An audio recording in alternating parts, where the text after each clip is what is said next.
유대인들이 다시 돌을 들어 치려 하거늘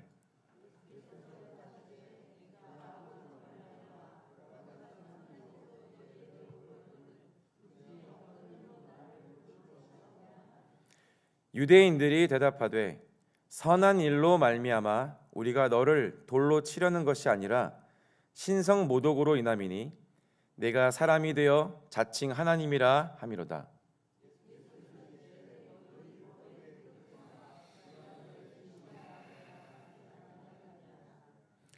성경은 패하지 못하나니 하나님의 말씀을 받은 사람들을 신이라 하셨거든.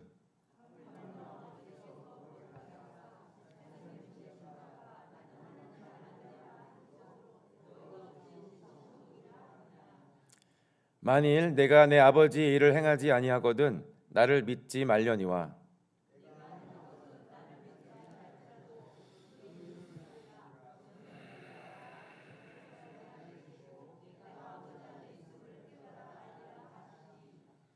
그들이 다시 예수를 잡고자 하였으나 그 손에서 벗어나 나가시니라.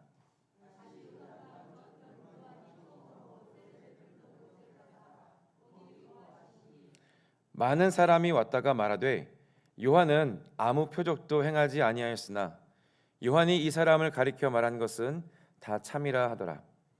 그리하여 거기서 많은 사람이 예수를 믿으니라. 아멘. 그 에베소서 2장을 읽어 내려가다 보면 이제 저와 여러분들이 신앙을 갖기 전에 이제 어둠의 주관자 사탄이 역사하는 세상을 살아가는 우리들의 그 본 모습에 대해서 말씀하고 있습니다. 그것은 본질상 진노의 자녀라고 하는 것입니다. 우리가 그것을 믿든지 믿지 않든지 성경은 타협하지 않고 말씀하고 있습니다. 에베소서 2장 3절의 말씀인데요. 전에는 우리도 다 그 가운데에서 우리의 육체의 욕심을 따라 지내며 육체와 마음에 원하는 것을 하여 다른 이들과 같이 본질상 진노의 자녀이었더니 라고 진술을 하고 있습니다. 그러나 인간을 향하신 하나님의 애끓는 사랑이 있고 또 그분의 온전하신 선하심으로 인하여서 하나님은 인간의 몸으로 종의 육체를 입으시고 구원의 길을 우리에게 마련해 주셨습니다. 그래서 요한복음 3장 16절에 우리가 너무나도 잘 알고 있는 말씀처럼 하나님이 세상을 이처럼 사랑하사 독생자를 주셨으니 이는 그를 믿는 자마다 멸망치 않고 영생을 얻게 하려 하심이라 라고 우리에게 행하신 일들을 또한 말씀해 주고 계십니다. 우리가 본질상 진노의 자녀였지만 그리스도로 말미암아 우리가 구원을 얻었다, 영생을 얻었다라고 하는 것은 우리에게 있는 가장 기본적인 진리입니다. 본문으로 들어가기 전에 요한복음에 대해서 잠깐 언급하고 들어가려고 합니다. 하나님께서 사복음서를 저희에게 주셨습니다. 예수님께서 이 땅에서 육체를 입으시고 공생의 사역을 행하시고 또 그 모든 것을 마치시고 아버지께로 올라가신 그 모든 과정을 모든 것은 아니죠. 주님께서 우리에게 사복음서를 통해서 예수 그리스도에 대하여 그리고 그리스도를 통해서 하나님에 대하여 우리에게 가르쳐주고 계십니다. 우리가 마태, 마가, 누가, 요한복음을 우리가 보고 있는데 아시는 바와 같이 마태복음, 누가복음, 또 마가복음, 요한복음 이 각 사복음서는 각자 다른 그 수신인 대상들을 향해서 썼습니다. 마태복음은 유대인들을 위해서 썼고 또 마가복음은 이방인 성도들을 위해서 썼습니다. 누가복음은 데오빌로 및 헬라 문화권에 있는 이방인 그리스도인들을 위해서 썼습니다. 요한복음은 교회 공동체 전체를 위해서 썼어요. 이 요한복음은 이제 이 마태복음부터 요한복음까지 이 수신인이 다른 것처럼 이 예수 그리스도를 어떻게 표현하느냐에 각자 좀 다른 모습들을 가지고 있습니다. 그 중에서 요한복음은 하나님의 예수 그리스도의 신성, 그분께서 하나님의 아들이시다라고 하는 것을 요한복음을 통해서 증거해주고 계세요. 그래서 요한이 자신의 복음 서신을 통해서 예수가 하나님의 아들이시다, 그분이 하나님의 본체시다, 그가 길이요 진리요 생명이 되신다라고 하는 것을 말하고 있는 것입니다. 그래서 이 요한복음 20장 31절의 말씀을 보면 그것을 아주 명확하게 우리에게 전달해 줍니다. 함께 좀 읽어볼까요? 31절 시작. 오직 이것을 기록함은 너희로 예수께서 하나님의 아들 그리스도이심을 믿게 하려 하며 또 너희로 믿고 그 이름을 힘입어 생명을 얻게 하려 함이니라. 아멘. 네. 이 요한복음의 이 목적이 여기에 기록되어 있습니다. 하나님의 아들 예수 그리스도를 하나님의 아들로 믿게 하려 함이고 또 그로 인해서 생명을 얻게 하려 합니다. 본문으로 좀 들어가 보면 이 예수 그리스도께서 하나님의 아들이시다, 그분은 하나님이시다라고 하는 예수님께서 자기 자신을 이제 표현하시는, 자신의 신성을 선포하시는 그 주님의 선포와 또 그것을 믿기를 원치 않는, 그것에 강력하게 거부감을 가지고 반대하는 이들의 충돌이 기록되어 있습니다. 계속해서 우리가 보고 있는 상황입니다. 예수 그리스도와 유대인들, 종교인들 간의 이 변증과 논쟁을 우리는 계속 보고 있습니다. 요한복음 8장에 간음하여서 잡혀온 그 여인으로 말미암아 시작된 그 고발할 조건을 찾기 위해서 이 바리새인들 또 종교 지도자들이 예수님을 시험했던 그 대화를 시작으로 해서 이 요한복음은 많은 지면을 할애해서 의도적으로 이 논쟁하고 있는 이 장면들을 지면에 채우고 있습니다. 예수님께서는 온전히 하나님이시면서 온전히 인성과 신성을 동시에 가지셨기 때문에 이 논쟁의 중심이 되신 것입니다. 그러나 길이요 진리요 생명 되신 예수님께서 자신을 인정하지 않고 도리어 죽이려고 하는 자들을 향해서 주님은 자신을 드러내기에 타협하지 않으셨습니다. 진리는 비진리 앞에서도 결코 굽히는 법이 없는 법이죠. 그래서 예수님께서는 자신을 드러내셨습니다. 나는 생명의 떡이다. 인간의 영적 굶주림을 해결하시는 유일한 공급자로서 예수님 자신을 표현하셨습니다. 또 주님은 나는 세상의 빛이다 라고 선언하십니다.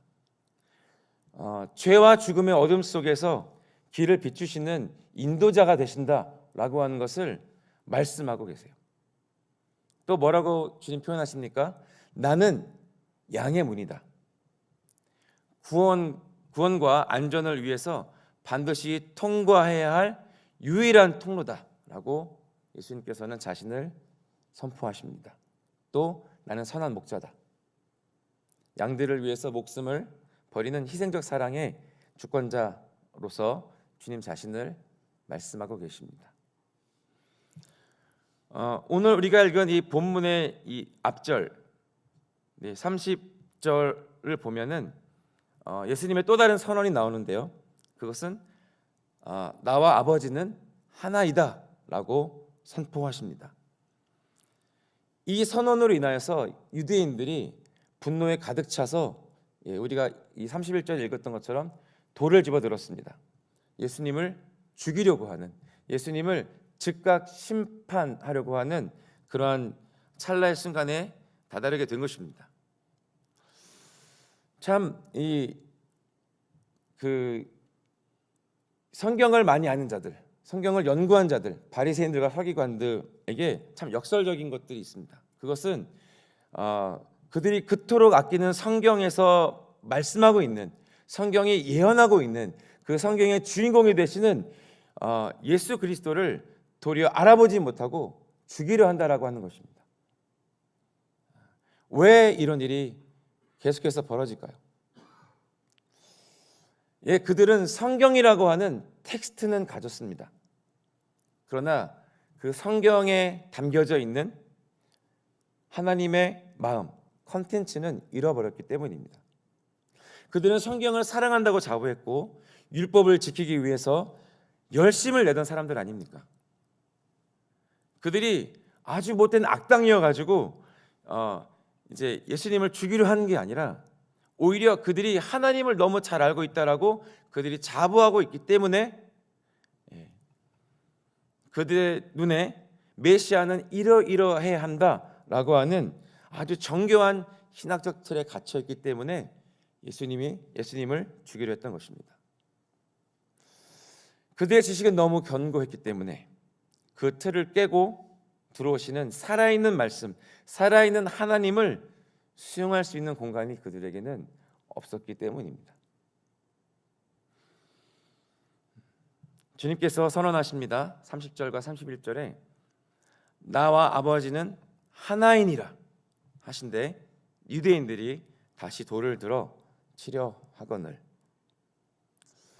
나의 상식, 나의 경험, 나의 신앙의 틀에 절대로 갇히실 수 없는 그것을 초월하시는 예수 그리스도를 만날 때 어쩌면은 우리도 이들과 같이 그분을 거부하려고 하는 생각과 감정이 떠오를지도 모르겠습니다. 세례 요한도 사실 약간의 그런 위기가 있었지 않습니까? 세례 요한이야말로 예수 그리스도가 오시는 길을 예비하는 전령으로서 주님을 소개했습니다. 예수님께서 공생애를 시작하시는 그 길을 터주었던 굉장히 중요한 역할을 했던 인물이지만 세례 요한이 가지고 있던 메시아의 관점에서 예수님께서 행하시는 일들, 그 사역들을 보았을 때 그의 관점에서 벗어났기 때문에 그도 잠시 흔들렸습니다. 어쩌면 성경을 많이 아는 것이 결코 영성과 비례하지 않는다, 혹은 믿음과 비례하지 않는다라고 하는 사실이 우리에게 경종을 울리는 이 상황인지 모르겠습니다. 그래서 어떤 학자들은 지적인 비대함이 영적인 기아를 불러온다라고 표현하기도 합니다. 본문의 33절로 36절의 말씀을 제가 좀 읽어볼게요. 유대인들이 대답하되 선한 일로 말미암아 우리가 너를 돌로 치려는 것이 아니라 신성 모독으로 인함이니 내가 사람이 되어 자칭 하나님이라 함이로다. 예수께서 이르시되 너희 율법에 기록된 바 내가 너희를 신이라 하였노라 하지 아니하였느냐. 성경은 패하지 못하나니 하나님의 말씀을 받은 사람들을 신이라 하셨거늘 하물며 아버지께서 거룩하게 하사 세상에 보내신 자가 나는 하나님의 아들이라 하는 것으로 너희가 어찌 신성모독이라 하느냐. 유대인들이 예수님을 신성모독으로 몰아세울 때 예수님께서 시편 82편의 말씀을 인용하십니다. 이 아삽의 시편인데요, 6절로 8절입니다. 시편 82편 6절로 8절 같이 한번 읽어볼게요. 6절입니다. 시작.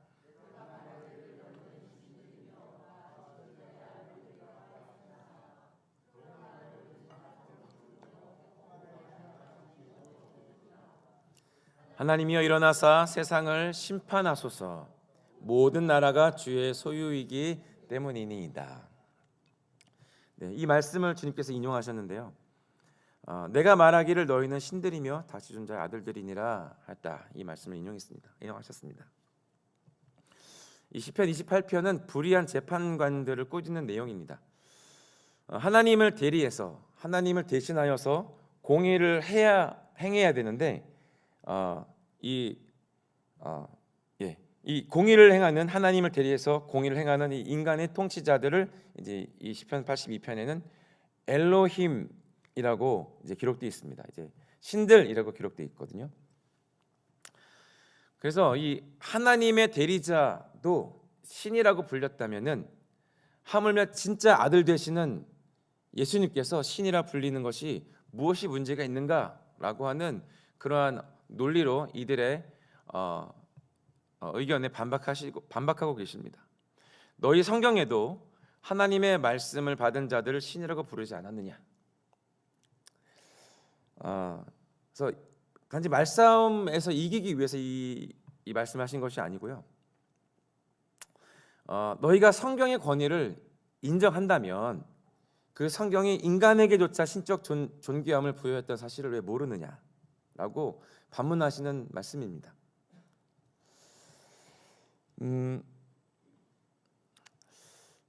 37절과 38절 제가 좀 읽어볼게요. 만일 내가 내 아버지의 일을 행하지 아니하였거든 나를 믿지 말려니와 내가 행하거든 나를 믿지 아니할지라도 그 일은 믿으라. 그러면 너희가 아버지께서 내 안에 계시고 내가 아버지 안에 있음을 깨달아 알리라 하시니. 그들이 가지고 있는 성경을 연구하고 성경을 상고하고 거기에서 그 안에서 메시아를 알아볼 수 있겠는가라고 하는 의문이 있었지만, 그러나 예수님께서 그런 것이 아니고 내가 행하는 일을 믿으라. 하나님의 아들로서 하나님께서 행하시는 이 놀라운 일들을 보고 믿으라. 그러면 너희 안에 믿음이 생길 것이다 라고 말씀하고 계신 겁니다. 그런 사례들을 계속 보고 있는 우리가 보고 있거든요. 38년 된 그 병자, 베데스다 연못에 아주 신비한 그 못에 그 천사가 내려와서 그 못을 건드렸을 때, 터치했을 때 가장 먼저 들어간 사람이 치유의 능력을 얻는, 치유되는 그 상황으로 인해서 많은 사람들이 베데스다 못에 있지 않았습니까? 근데 이 38년 된 이 병자는 아무도 그를 자신의 치유의 자리로 데려갈 수 없는 그러한 상황이었어요. 그 38년이나 이 아픔에 있던 자입니다. 그가 주님을 만나고 그는 치유를 받았습니다. 가늠한 현장에서 붙잡혀온 여인도 짐승처럼 끌려왔지만 그러나 예수님을 만나고 예수 그리스도의 그 구원으로 그 여인도 믿음을 갖게 되었습니다. 재생적으로 시력을 잃어버린 한 사람도 진흙을 이겨서 실로암 못에서 씻으라 하실 때 순종하여서 그 눈을 띄었던 광명을 보게 된 맹인도 있습니다. 이 정교한 율법 지식으로 말미암아 구원자이신 하나님의 아들을 믿게 된 것이 아니고 예수 그리스도께서 행하신 선한 일을 경험하여서 그 경험 속에서 예수 그리스도를 만나고 믿음으로 나아가게 되었다라고 하는 것입니다. 우리가 주님의 일에 동참하게 되면, 주님을 인격적으로 만나고 교제하게 되면 그 안에서 영적인 지식과 통찰이 부어지고 그로 말미암아 믿음이 일어나게 된다라고 하는 것입니다. 한 아버지와 아들이 하나신 것을 믿는 믿음은 주님을 경험하는 그 놀라운 체험적 삶을 통해서 자라나게 된다라고 하는 것입니다. 이후에 요단강으로 건너가신 주님께서 요단을 건너가셨는데 그곳에서는 많은 사람들이 주님을 믿게 되었다라고 기록하고 있습니다.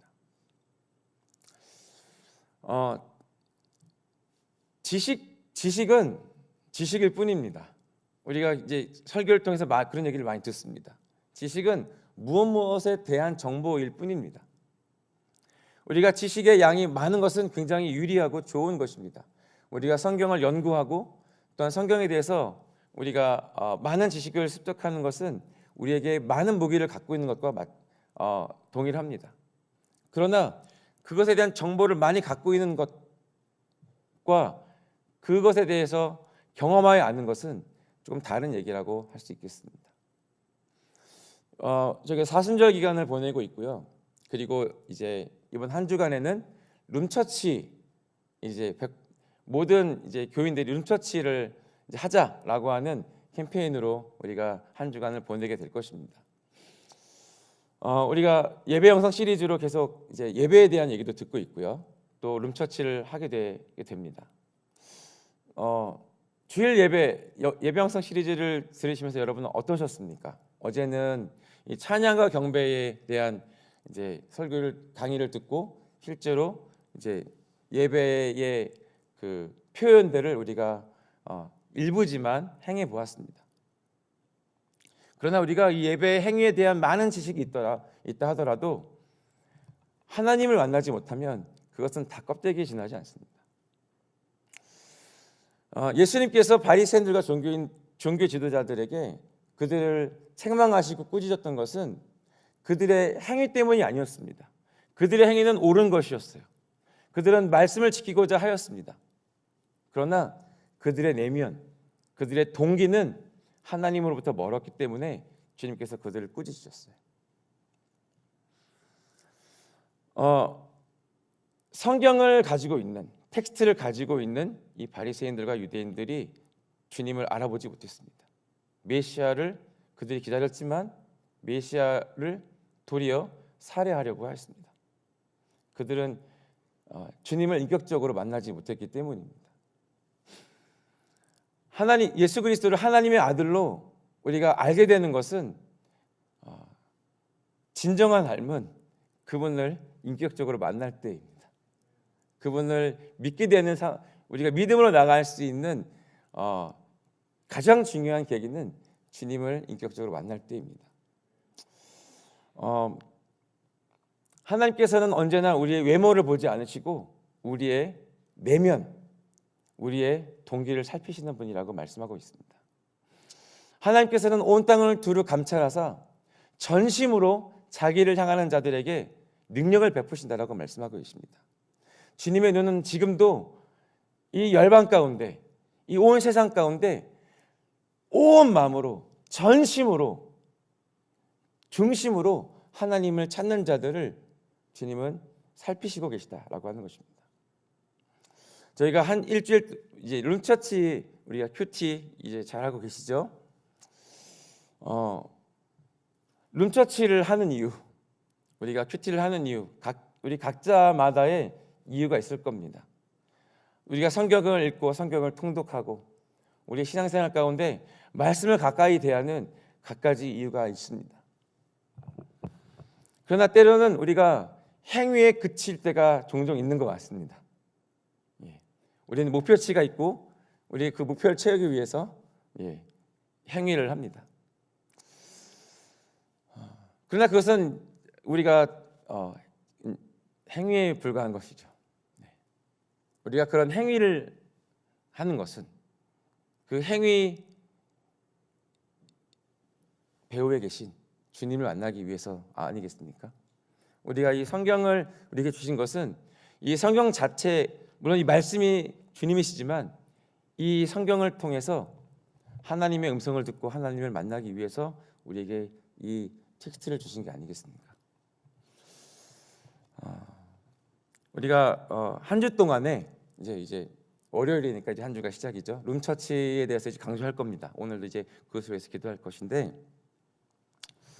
이 개인적으로 은밀하게 또 주님과 1대1로 대면하는 이 큐티 또 룸처치 하는 이 시간 동안에 하나님을 다시 한번 인격적으로 만나는 그러한 기회가 되었으면 좋겠습니다.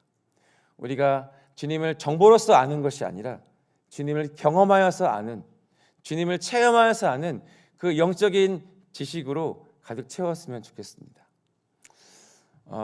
요한계시록 일곱 교회의 맨 마지막 라우디가 교회에게 주님께서 말씀하신 그 말씀이 기억이 납니다. 볼지어다 내가 문 밖에 서서 두드리노니 누구든지 내 음성을 듣고 문을 열면 내가 그에게로 들어가 그는 나와